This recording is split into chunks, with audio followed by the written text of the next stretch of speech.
My name's Lionel Digby. Came to Torquay in 1946. I served in the army. I was a rock and roll promoter for 25 years, and then I went into the costume business and became a costume hire company and worked on quite a number of films. My earliest memory, I suppose, of us in Torquay, the 5 cinemas. Your big one was the Regal at Castle Circus, the Odeon in Abbey Road, Colony, we called the Electric Cinema originally, and then you had the Tudor at St Mary Church, which was quite a respectable one. And then you had a couple of bug houses, or flea pits as they were called. The Burlington in Union Street, very old cinema, and the Empire. That's taken during the war at the what was called the Electric Cinema, and you can see the doorman there. That one's taken, it's got to be 1964, was it? At the Beatles film being shown. Full house. What happened to a lot of the cinemas, come the 60s and 70s, they started to close down, become bingo halls, and eventually most of them have been pulled down, unfortunately. The Empire was really, it actually was shut when I took it over. It had actually closed, and it just showed that we managed to bring it back to life as a dance hall, bingo one night a week, wrestling one night a week. We gave it life for a few years, and then it became a nightclub. But unfortunately, in the end, it was pulled down. I was in rock and roll for 25 years as a rock promoter, and come 1980s, I wasn't enjoying it anymore. So I'd had enough, so I thought I'd change directions.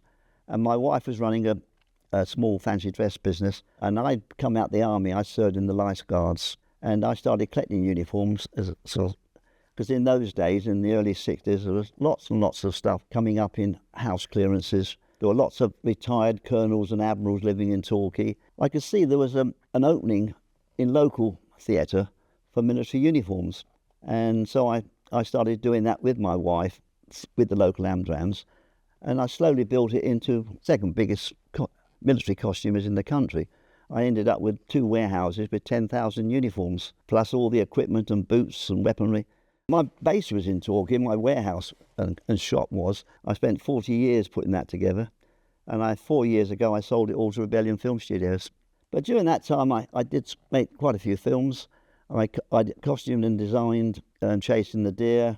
I designed and costumed the Bruce. I first met Oliver Reed in 1960s when they filmed The System in Torquay. I supplied bands for the ballroom scenes, and I helped out with some of the costumes and bits and pieces. I met Oliver Reed 30-odd years later in the 90s when we made the Bruce, and we got on like a house on fire. He mixed a lot with all the pop stars and that, because he was quite young when he started. So he knew a lot of the pop people I knew. A lot of the American big films were filmed in this country. British costume houses did the costumes for it. That is Gregory Peck's costume from Captain Hornblower, where he dresses up as a Dutch naval officer. It's been hanging in the daylight for many years. Consequently, it's lost its colour. His other costume, of course, was the British one, because he played a British naval officer. One of my favourites in films was the tough man, Lee Marvin. And when I bought Caledonian costumes back in 1982, I inherited loads and loads of costumes, and they'd done Shout at the Devil, Lee Marvin and Roger Moore. And I've kept Lee Marvin's costume. This is his pith. I mean, anybody who saw the film, it had a green Irish piece of felt on there, which has fallen off. This is his main costume he wore all the time, because he was an ivory hunter. And then the other costume here is the one in the last scene in the end when he gets shot on the boat. But yeah, that's Lee Marvin in Shout at the Devil, which was a great film, actually.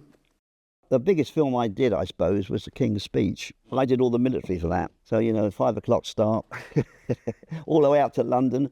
And, yeah, I mean, we spent one day there, 300 extras, marching past the cenotaph. That's all it was, all day to do that, with all the crowd and that there. And I had to dress all the people in the funeral procession going by. And that was 100,000 quid, and they cut it.